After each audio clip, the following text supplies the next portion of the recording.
Halo semuanya, Assalamualaikum warahmatullahi wabarakatuh. Balik lagi bersama saya Doni Salmanan. Hari ini, alhamdulillahirobbilalamin, saya berkesempatan yang sangat luar biasa ya, bisa bertemu dengan Alfie Rap ya, dan juga istrinya ada Linka Angelia yang sudah menggemparkan dunia nih dengan karya Wonderland Indonesia. Kita lahirin bareng-bareng. Iya. Nah, jadi hari ini aku mau tanya-tanya nih sama Kak Alfie, kemudian dengan Kak Linga Angelia ya, mengenai karya-karya Wonderland Indonesia. Tapi sebelum kita membahas Wonderland Indonesia, maka kita akan ngebahas dulu tentang asal-usul dari Alfie Rap ini nih gitu kan. Pemberangkatannya itu gimana sih? Dan apa alasan Alfie Rap mau terjun ke dunia musik gitu ya? Kita kan pengen banyak tahu ya asal-usulnya gimana, prosesnya bisa membuat karya yang sangat luar biasa. Bahkan sekarang masih trending 1 guys ya. Ini luar biasa lah bagi saya ya. Nah jadi gini Kang, oke kita langsung saja ke ngobrol-ngobrolnya ya. Gimana sih awalnya Kak Alfie bisa berkecimplung ke dunia musik gitu? Awalnya tuh gimana? Apa yang ngebuat Kak Alfie kuat banget gitu, pengen terjun ke musik? Pada dasarnya sih aku memang nggak ada turunan seni, Bang. Orang tua aku tuh kayak dia kerjanya di bikin kursi gitu kan. Ibuku juga ibu rumah tangga, jadi memang bukan darah seni sih sebenarnya. Cuman nggak tahu ya kalau ternyata kakekku seniman atau kakekku ternyata siapa gitu kan, yang mungkin belum aku ketahui. Tapi memang prosesku dalam berseni itu kayak yang penting mimpi aja gitu, yang penting ngayal. Kayak Wonderland Indonesia ini kan hasil khayalanku mungkin yang dulu banget, kayak aku ngayal dan sekarang terjadi. Tapi mungkin bedanya adalah semua orang pasti punya mimpi. Iya betul. Tapi nggak semua orang mengeksekusinya. Iya betul. Simpelnya seperti itu. Tapi kalau aku memang dari kecil itu mulai belajar musik itu sekitar umur 10 tahun, kelas 5 SD. Anjir, dari kelas 5 SD? Ya, terus. Belajarnya. Oh, baru belajarnya. Kelas 5 SD udah langsung sakti. Iya. Itu baru belajar gitar waktu itu, sampai akhirnya ternyata aku serius banget, gak tahu, seneng banget lah, dan ternyata memang insting musikalnya lumayan cepat. Sampai akhirnya ayahku juga kayaknya ini orang harus serius sekalian, mau ditanya waktu dan aku tuh sekolahnya madrasah terus dari Madrasah terus, iya. SD, dari TK, SD, SMP itu madrasah ibtidaiyah, terus madrasah sanawiyah gitu kan waktu SMP. Sampai akhirnya mau ke SMA nih, udah mau masuk pondok pesantren. Pondok pesantren, oke. Tapi karena aku ternyata juga serius sekali dengan musik, akhirnya ada dua hal yang bersinggungan nih. Karena ayahku juga pengennya aku juga lebih menjadi orang yang spiritual gitu. Iya. Tapi di sisi lain memang Alfie juga serius banget di musik gitu. Akhirnya dikasih pilihan sama ayahku gitu, yaitu boleh ngambil musik tapi harus kayak Rhoma Irama. Oke, iya. Aku juga kenapa kayak Rhoma Irama? Tapi memang ternyata setelah waktu itu aku iyain aja. Aku iyain agar dapat izin menuju sekolah musik, karena sekolah musik lebih liberal gitu kan. Banyak aku teman-temanku gondrong bertato gitu. Karena memang aku masuknya ke SMK Seni Musik. SMK Musik di Surabaya. Dan di situ kayak akhirnya aku belajar musik, fokus, tetap teguh dengan mimpi-mimpiku, sampai akhirnya baru sekarang juga sih aku kayak kenapa waktu itu ayahku harus nyuruh kayak Rhoma Irama. Ternyata bukan tentang Rhoma Irama raja dangdutnya, bukan soal musik. Aku kan IDM, dia dangdut gitu kan. Tapi tentang bagaimana kita harus bikin musik yang bisa menyampaikan pesan. Menyampaikan pesan yang akhirnya bisa menggerakkan manusia juga gitu. Nah sampai akhirnya seiring berjalannya waktu, seiring pencarianku untuk mencari jati diri kan, untuk apa yang harus aku sampaikan dalam musikku, karena itu wasiat ayahku dulu. Kan. Jadi kayak aku akhirnya tidak memilih untuk bikin lagu yang religi, karena lagu religi itu pesannya bagus, tapi biasanya misalkan lagu religi untuk muslim biasanya kan menyentuh kaum muslim karena aku orang muslim. Tapi aku lebih pengen yang bisa menyentuh seluruh manusia, seluruh lapisan manusia. Akhirnya aku punya wangsit gitu untuk mengaransemen lagu nasional gitu. Karena lagu nasional itu lagu yang sangat sakral, lagu yang sangat terhormat, dan semua orang, semua manusia dengan apapun kepercayaannya itu bisa bersatu dengan lagu nasional. Iya, benar. Itu akhirnya aku cari formula gimana caranya lagu nasional ini bisa masuk lagi ke anak muda. segala proses hingga akhirnya Wonderland Indonesia kemarin tayang. Dan seneng banget ketika lagu Bagimu Negeri semua orang menangis di situ, merasa terharu, merasa bangkit lagi jiwa nasionalismenya, bangkit lagi jiwa persatuan bahwa kita hidup di Indonesia ini dengan beragam manusia dan kita bisa damai. Iya benar. Wah luar biasa banget ya. Nah, kita tadi udah mendengarkan dari cerita dari Kak Alfie Rap ya, dan dia tujuan membuat musik itu dari amanat dari almarhum papahnya, itu kita harus bisa memberikan pesan gitu ya yang baik kepada seluruh umat manusia ya. Saya mau tanya nih ya. Wangsitnya itu awalnya tuh dari mana kira-kira? Aku tuh orangnya seneng ngelamun aja sih, di tiap waktu kosong itu aku selalu ngelamun, dan karena udah ada pesan gitu dari ayahku, jadi aku selalu terus berevolusi. Artinya teknis itu nomor 2 lah, aku mikirin musik yang bagus itu gampang gitu, mau visual yang bagus itu gampang, tapi memang untuk apa yang isinya apa itu yang susah gitu. Jadi memang kadang aku kayak itu kenapa aku harus pindah ke Bali, terus ke Jogja dan lain itu untuk ya bertegur sapa aja simpelnya kayak sama manusia-manusia lain, terus kayak berbagi cerita dan lain-lain. Dan wangsit itu kadang memang ditemukan ketika kita ketika kita melihat sesuatu. Itu kenapa aku nggak bisa kerja di studio. Aku harus ya teman-teman tahu lah kalau aku kan selalu di alam, di ketemu orang lain dan lain-lain, itu sebenarnya untuk ya memancing wangsitnya keluar sih. Oke. Jadi dengan kita terjun langsung gitu ya untuk berkenalan langsung, maka di situ ada inspirasi ataupun hanya ide-ide yang muncul dengan sendirinya ya. Ini Wonderland Indonesia karyanya itu udah sangat bagus banget gitu ya, memiliki arti makna yang sangat luar biasa. Kemarin pertama kali nonton apa yang dirasakan? Gua merinding. Gimana ceritanya? Nah kemarin tuh kan ada timnya dari Alfie Rap, Echa itu kan kontak saya. Nah Kang katanya ini videonya udah upload, tapi iya, tapi saya nggak nonton langsung karena di situ saya lagi aktivitas. Saya meluangkan waktu sebentar, saya ngomong ke Echa, meluangkan waktu sebentar, gue nonton fokus di situ. Anjir. Jadi untuk arti yang lebih dalam bangetnya mungkin aku kurang tahu. Tapi aku bisa meresapi isi lagunya, itu aku bisa meresapi banget dengan menyatukan seluruh suku gitu ya. Kemudian ada lagu Bagimu Negeri juga. Nah di situ sih yang paling yang paling merinding bangetnya tuh di situ, kayak semuanya bersatu dalam lagu itu. Apalagi kalau misalkan pas nancepin bendera kemudian keluar sosok Antaboga. Sosok Antaboga itu anjir ini gila banget gitu kan. Bukan gila, gokil ya, lebih ke gokil. Nah jadi saya pengen tahu nih, pengen dong diceritain gitu ya sejarah arti awal menurut Kak Alfie Rap dari tafsiran lagu itu awalnya gimana sampai ke endingnya tuh gimana? Itu aku menemukan gagasan itu sama Linka. Biasanya memang akhirnya kita juga nikah ini sebenarnya bukan nikah, cuman biar nggak nganterin dia pulang aja kita nikah. Itu kan Bekasi nih jauh banget. Oh iya. Jadi kita kalau brainstorming itu biar 24 jam gitu. Dan Linka memang biasanya teman buat aku ngayal biar secara visual terutama karena dia referensi filmnya juga banyak.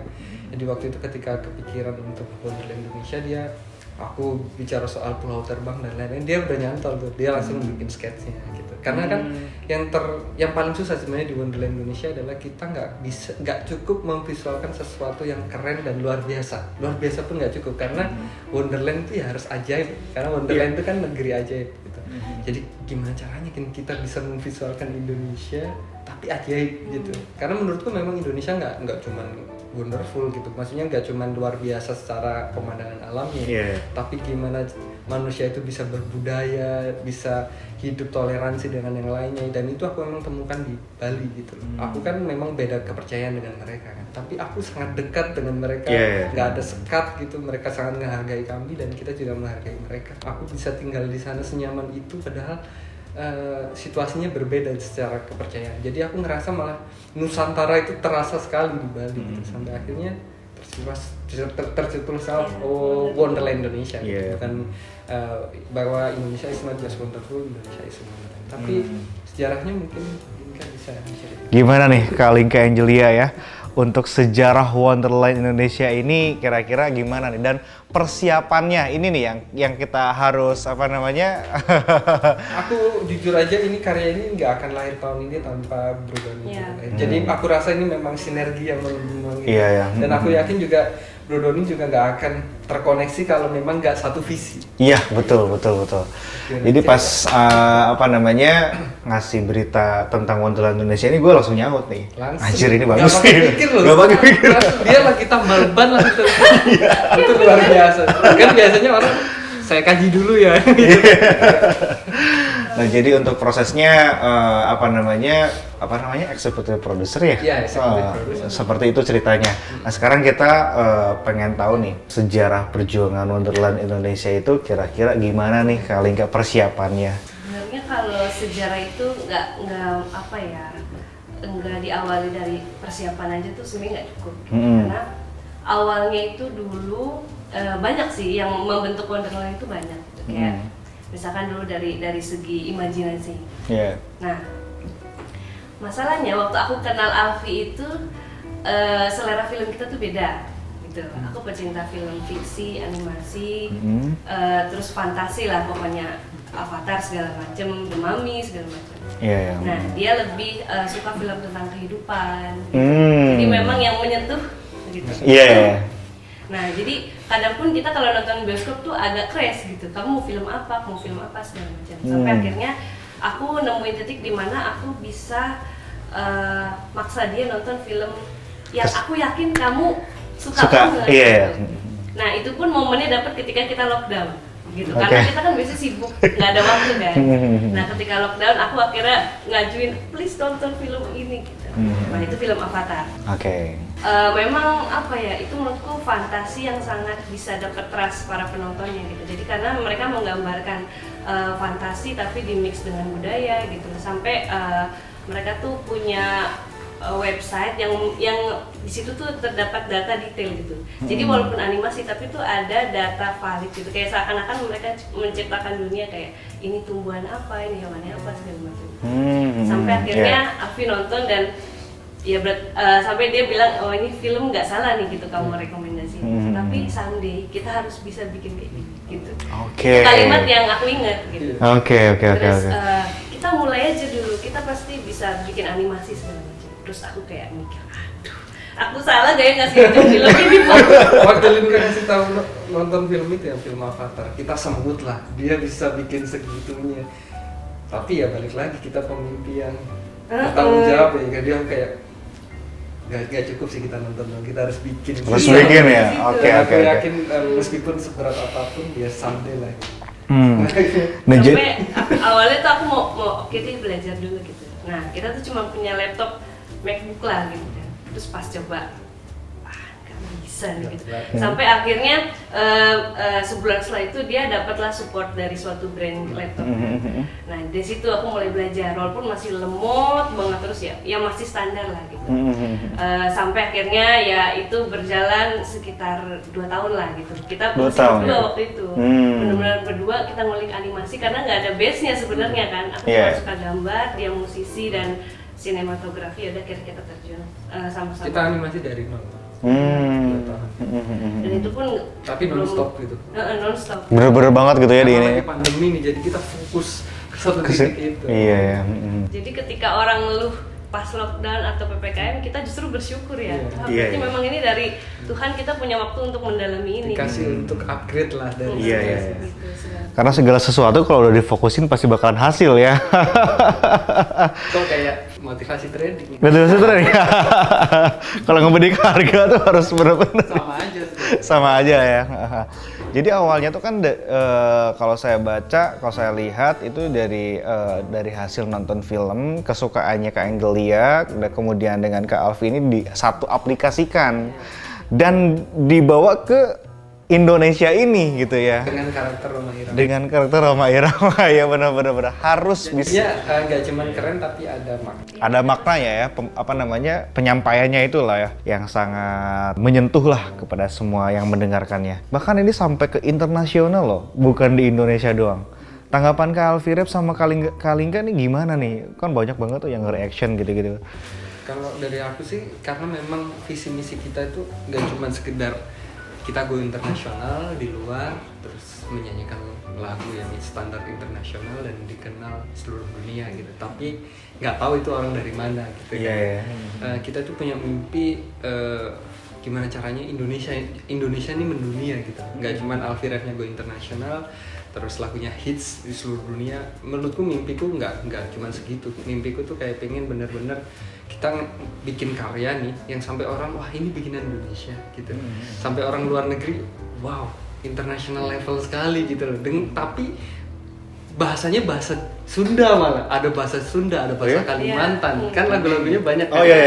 Jadi tanpa harus menjadi orang lain gitu. Kayak Korea kan bisa besar dengan bahasanya sendiri. Iya betul. Nah aku punya mimpi someday itu kita bisa besar dengan bahasa kita, bahasa Nusantara. Dan aku juga pengen ngasih tahu bahwa budaya Indonesia itu sangat kaya banget gitu. Dengan konsep Wonderland ini kita bisa bikin Indonesia selevel dengan Wakanda lah gitu someday gitu. Dan kita akan terus upgrade gitu kan dengan Wakanda dan lain-lain. Dan aku ngerasa bahwa kita mampu, kita bisa. Dan dan kemarin juga sempat sebenarnya ada beberapa animator profesional dari US gitu yang udah biasa ngerjain Avengers dan lain-lain gitu. Mereka tuh sampai interview kita. Nge-interview langsung guys. Waduh. Ada beberapa animator hebat dari Indonesia yang udah kerja di sana udah hampir 10 tahun lebih gitu, udah memang di sana. Mereka tuh sampai kepo banget lah sama ini kok bisa nih mereka ngeksekusi project ini, dan kepo aja ini beneran dikerjakan sendiri atau sebenarnya di luar kredit itu ada orang lain atau kita pesen di studio animasi mana gitu kan. Aku bilang bahwa ini pure dikerjain anak muda Indonesia 100% saya jamin, karena memang semua animasinya itu dikerjain di Bali dan saya karantina juga 1 bulan di sana ya sama Linka Tektokan. Sebenarnya nggak banyak kok orangnya, sekitar 7 orang dengan ruangan yang kecil juga, tapi mereka fokus di situ 1 bulan dan itu benar-benar dikerjain anak muda Indonesia gitu. Jadi kayak akhirnya mereka tuh amazed juga dan berterima kasih juga karena mereka yang udah kerja puluhan tahun mungkin di sana. Udah lebih dari 10 tahun di sana, udah kerja secara profesional di sana, tapi tersentuh dengan keindonesiaan itu, dan Indonesia ternyata masih bisa tumbuh gitu loh. Generasi mudanya. Jadi paling enggak karya ini menurutku udah bukan konten lagi tapi movement lah. Semoga kedepannya kita benar-benar bisa melanjutkan. Pastilah, pasti. Nah ini sampai ke internasional ya, bahkan tadi ada orang-orang yang langsung interview Kak Alfie gitu kan, yang langsung nanya ini bener nggak minta bantuan ke orang ya. Ternyata ini guys semuanya 100% dikerjain sama Alfie Rep dan juga Linka Angelia ya. Nah kira-kira untuk kedepannya project apa lagi nih yang akan digarap nih sama Kak Alfie Rep sama Kak Linka nih? Jujur ya, Wonderland Indonesia yang tahun ini kan sebenarnya masih buatku belum sempurna gitu. Karena masih ada sekitar 40% keajaiban yang belum kita tuangkan karena keterbatasan waktu, alat dan lain-lain kan. Tapi saya siap kok sponsorinya. Kita bisa bikin something yang lebih besar lah, misalkan mungkin bisa kita nanti kerjasama kan bikin studio gitu yang jangkanya lebih panjang gitu, bisa nanti kita bisa kolaborasi lah, karena memang aku kayak sebenarnya banyak juga setelah Wonderland ini kayak banyak investor yang mau gitu masuk gitu ya, gimana studio ini, tapi kita sangat selektif. Kita menurut kami kita juga nyari partner yang ini nggak cuma bisnis loh, ini lebih dari bisnis gitu. Someday ini karena kita tuh dalam proses kreatif kita juga nggak mau dikejar-kejar BIP-nya per tahunnya berapa. Nah benar, betul nggak sih? Benar. Kita tuh pengen studio Dewa Atlantis ini bukan cuman studio yang menyediakan jasa gitu. Maksudnya orang luar punya film nih, kita yang ngerjain animasi terus dikirim ke mereka yang menikmati. Kita nggak mau gitu, karena di Indonesia udah banyak kan studio animasi gede itu udah banyak, tapi kita memang memposisikan Dewa Atlantis ini sebuah studio yang mengukir karya gitu. Someday kayak punya museum juga, orang bisa datang kayak ini loh karya Wonderland Indonesia digarap oleh ini, menceritakan tentang ini, terus Wonderland Indonesia chapter 2 misalkan mengekspos keindahan ini dan lain-lain. Itu aku yakin itu jauh lebih besar dan tidak temporer gitu. Iya benar. Itu sebuah aset bangsa yang dan salah satu orang yang aku percaya kemungkinan Bro Doni. Siap. Kalau nanti kita bisa berbicara lebih lanjut. Siap. Karena memang aku bisa melihat atensinya di Wonderland Indonesia yang pertama, karena ini jujur ini tanpa Bro Doni ini nggak akan lahir guys. Dan dia pun dengan situasi tambal ban langsung mengiyakan, bagaimana coba. Padahal kita tuh belum sempat nanti ini feedbacknya gimana, terus nanti strategi bisnisnya kita nggak bicarain itu gitu.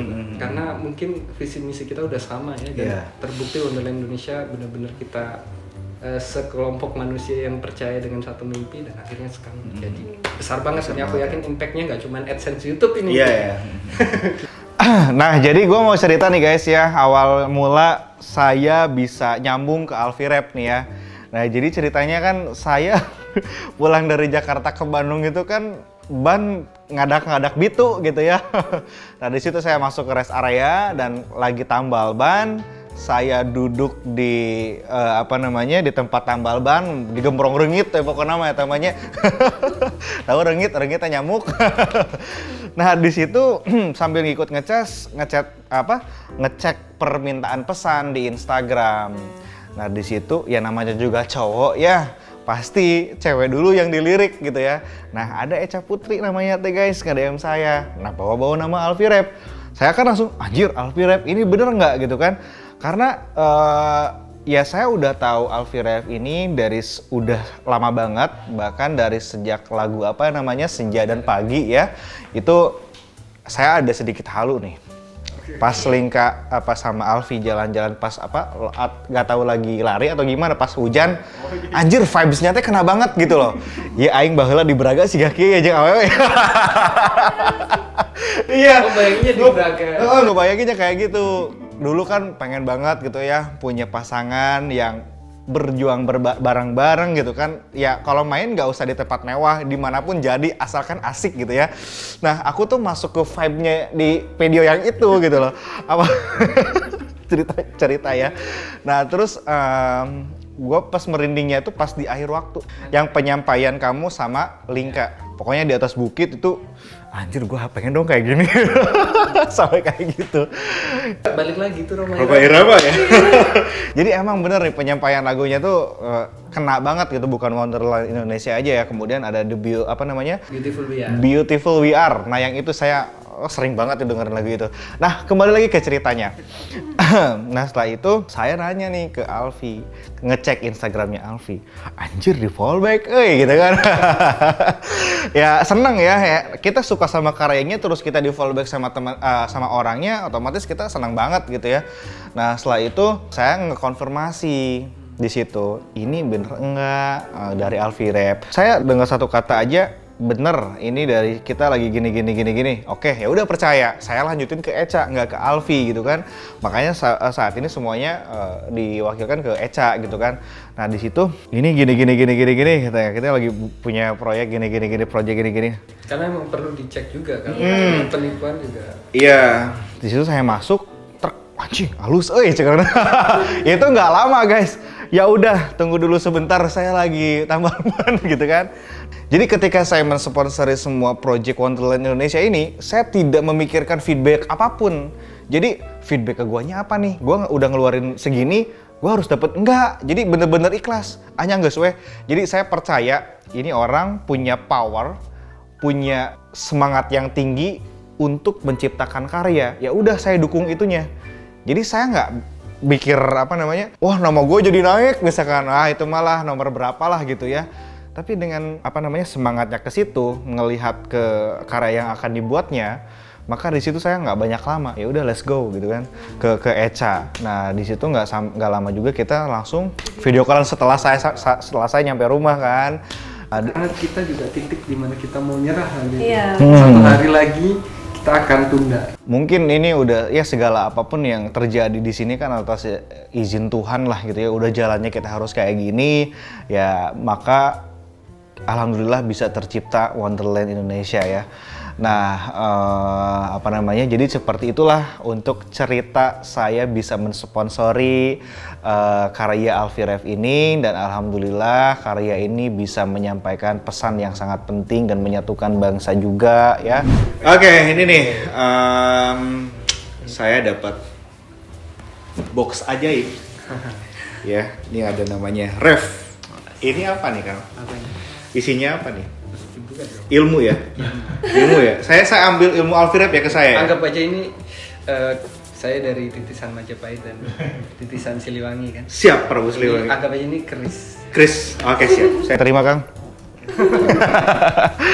Oke, ini saya di gift sama Bro Alfirep. Buka, oke langsung. Siap. Aduh, serap. Waduh, ya kita dikasih sesuatu sama Kak Alfirep. Nih, unboxing ya. Unboxing? Yo, Boleh? boleh dong. Yes. Kita harus kasih tahu. Waduh. Kerisnya mana keris? Christian. Nih kita buka. Ups. Ini apa nih? Oke. Ini kita lihat guys. Ada t-shirtnya juga. Nih, t-shirt Wonderland Indonesia ya. Nih, ini keren banget nih. Ini yang buat siapa? Ya, kita sendiri. Semuanya. Ide awalnya dari mana? Ya, dari intronya Wonderland. Ya sebenarnya karena teman-teman se-Indonesia Oh, iya. pengen punya suatu kenangan yang Mereka juga pengen terlibat pengen meskipun terlibat. hanya beli di sana. Iya ya. Nih ada t-shirtnya juga Wonderland Indonesia untuk depannya seperti ini dan belakangnya seperti ini. Ini adalah ide dari Kalingka Angelia nih guys. luar biasa. Sebelum penutupan gue pakai dulu aja kali ya. Oh, boleh dong. Ya. Nah, tinggal nih guys ya. Udah dipakai cukup pas banget nih. Keren Wonderland Indonesia. Saya sangat bangga bisa ngobrol bareng ya. Kemudian ini dikasih apa namanya? Bajunya Kasih juga. Ini emang haknya Bro Doni. Hanya Bro Doni yang punya ya. Iya. Thank you bro. Thank you bro. Thank you kali nggak. Nah jadi untuk ngobrol-ngobrolnya mungkin sampai di sini dulu. Semoga video ini bisa memberikan pencerahan dan juga memberikan contoh yang baik ya dalam berkarya.